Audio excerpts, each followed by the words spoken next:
Hello everyone, আসসালামু আলাইকুম। কেমন আছেন সবাই? আশা করি সবাই ভালো আছেন।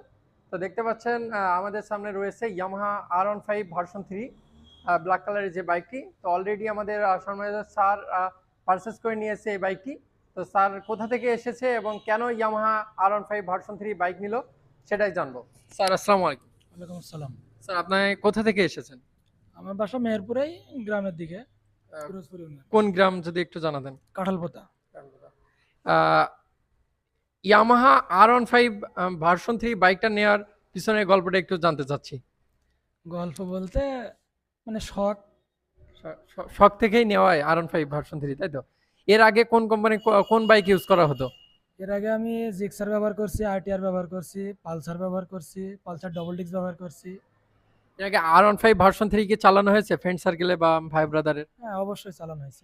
কেমন লেগেছে এবং ওই ভালো লাগা থেকেই কি R15 এ শিফট করা একটু যদি জানাতেন। অবশ্যই অবশ্যই ভালো লাগা থেকে কেনা, আর মানে পছন্দ তো একটা আলাদা জিনিস আছেই। তো সম্মানিত ভিউয়ার্স, তো যারা এখন ইয়ামাহাতে শিফট করতে পারেনি খুব শীঘ্রই আপনারা ইয়ামাহাতে আসবেন ইনশাআল্লাহ।